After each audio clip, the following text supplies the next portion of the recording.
Okay. All right. This is from our friend Christy, and she just wanted some feedback on it. So I love the leading line, the road, yeah, leading into the woods. And, the framing, you've got the trees just kind of like standing upright. You probably know I would love to see if you could get a subject into that frame. The thing about leading lines is they're meant to lead to something. Where do they lead? They don't always have to, but I think it's more interesting if it leads to a subject, a dog, a bird, a cat, a goat, you, a person walking on that path. There's innumerable things that you could lead your eye to. And sometimes if you know you've got a perfect setup like this is why you want to carry a tripod with you, folks. If you know you're going to go out by yourself, put your camera on a tripod, walk into the frame, put it on a timer, walk into the frame, and you're the subject. You're the punctuation point. Try it out. If you haven't done that, try it out. It's a cool technique. Or if you go out with a friend, just tell them to walk into the frame, as I've done. I have no problem directing people.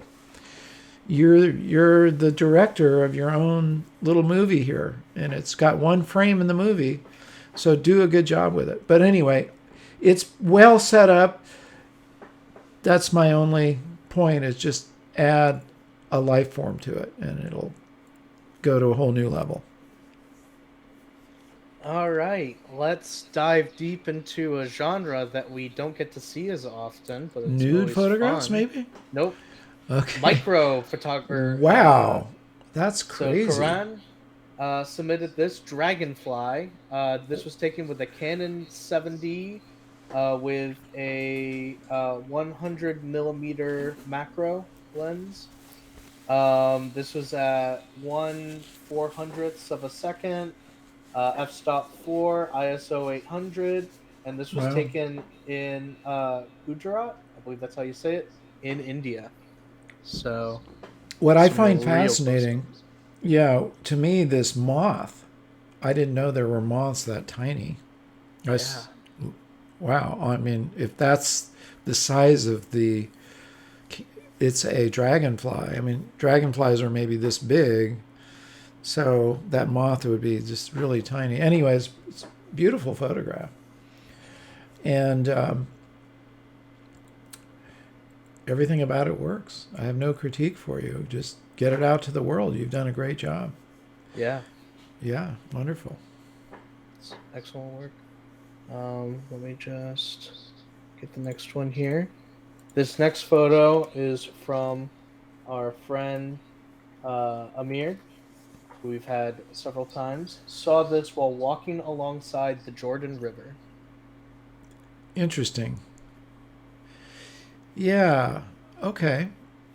So, it's got a lot of stuff going on in it. You've got the obviously the subject matter, the person, the bicycle kind of on its side. Um, One thing that would really help is a shallower depth of field on that background, so it's not competing with her. You can do that in your post processing. You can make a mask out of that background and then simply reduce the sharpness, reduce clarity, and that'll blur it out. Because then, and make it darker also. I would do both things. Because we've got a foreground, we've got the foreground of the flower plants here, yeah. Bicycle, another kind of layer of photograph or foreground. We've got her and the wine bottle. Then we've got the background. So let's get some separation so they're not all kind of jammed together. So darken that background and blur it out. I might even darken the foreground a little bit. Just pull it down a little bit because it is competing with her. She's the most interesting thing in the frame. Her and this duck. Oh, there's a duck there too. Wow. Yeah. Where did that come from? It just I flew know in. it's like almost blending in. It took me a I bit didn't to even notice it see the too. duck. But try that in your post processing. I'd like to see you put that in the AYP club. Just let's separate our layers, Elements. Yeah. elements. A photograph often is a series of layers. So look at each layer. Like when you're photographing, say to yourself, what does each layer look like? And that's where you would have dialed down your aperture. I would just put it at 2.8, frankly, and let her be in focus and everything else out of focus. Because she's the most interesting part of that frame. And the bicycle could be blurry. The duck could even be blurry. And definitely the background. So try that in your post-processing and let's see how that turns out. Remember, Bob Holmes, you're responsible for everything in the frame. So just take a minute, take a breath, and go, what does this frame look like? Is there anything I need to change about it? Okay, Jerry, we got time for a couple more. Yeah. This is from Kev, who would like some feedback on it. So, Kev, okay. So, what do we have here? We have a building, an older building, black and white, cool sign. Sort of a bridge, a bike bridge on the left. Yeah, it's an interesting setup, but I need some center of attention. I have nothing where... Here comes another call. People are trying to get a hold of me. So you need something for your eye to go, where do I need to look? What do I look at here? Do I look at the sign? Do I look at, the architecture? We need a center of attention. We need something. Could be a punctuation point. It could be a person leaning out of one of those windows. It could be somebody riding on the bike bridge. Just think of it like a sentence. You want to have a subject in a sentence, right? You can't just say ran or look. You got to say he ran. He's the subject. He ran. So you've got a vocabulary here in photography, and use your vocabulary to tell a story. So you're well set up. We just need a subject. Okay? Just all right. Point. And then this is from Thomas. A photo of a rainbow bee eater taken at Oxley Creek Common. Very cool. Clear-cut subject, so case in point. Also beautiful punctuation point, the contrast to the background, which is very monochromatic, bright color, backlit. Yeah, that's a beautiful photograph. You burn the edges. You've been listening to me, and yeah, it works beautifully. Print it and frame it. You've got a great photograph there. And we have time for, let's say, 2 more. All right, let's do this one. This one is from Ram. And that's part cool. of a group of photos that he did about freezing rain. So clear-cut subject, the drop, and the background is blurred. We're not competing with the background. It's a very interesting drop. And I'd be interested if you have some more because you have a series. It just might be interesting to see that coming off the branch a little more. But hey, it's interesting because there's reflections in it. That works really well.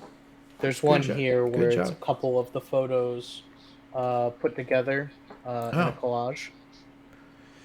Yeah, no, I don't like that. So it has some of the other ones. Yeah, I mean, it's too many things going on at once. But back to your original one, I like the simplicity of it.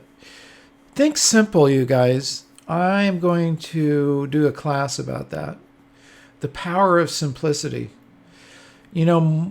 Many times we think, well, we've got to put everything in the frame that's there, and it's not usually going to benefit. It's usually getting rid of stuff that's going to be a benefit. Let your eye just focus on one thing. All right, one last one, Jared. Who are we gonna who are you I gonna want to leave us with? do this one. I know that we did one from Scott, but I thought it might be a good one. He took a lot of photos of one of the protests in New York, of the war going on, and Oh yeah, I thought this was a pretty powerful photo from that collection. yeah. Um, Interesting. So I can't work with that bar though. That's the only thing. It's sort of like cutting the frame up in a way that doesn't work for me anyway. Um, because it slices through the baby and the mom. I mean, it's a great expression on her. I would just I don't know what that is. Is it a cane or something? Kind of. I think it's a flag pole. Oh, it's a flagpole. I would have just move around a little bit to get rid of that because you've got a great image there. Just move over to your right a little bit, just cut around it. It probably would work okay above the baby's head, let's say, Hmm. but not slicing right through the frame. Um, This was to a me, similar one, but doesn't have a flagpole in it. yeah. So Do that's you think that better. works better? Well, it does work better for sure. Yeah, to me.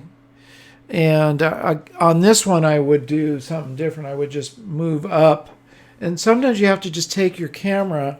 What's great about our, mirrorless cameras, you can pull out the LED and look up like this and have it above. So just keep that in mind. You're the one, it's a flagpole. You're the one, again, you're the director of your own little film here with one shot in it. So do everything you can to make that clear and simplify. Get rid of stuff is my mantra. Just how Hmm. could you simplify that image? But anyway, I love the fact that you're out there photographing. Just, you're here for a critique, and I hope that helps. Please subscribe and enable the bell so you don't miss any of our new shows. Like the video and please share it and leave your comments. I love hearing from you. And remember to get out and capture your own images of life.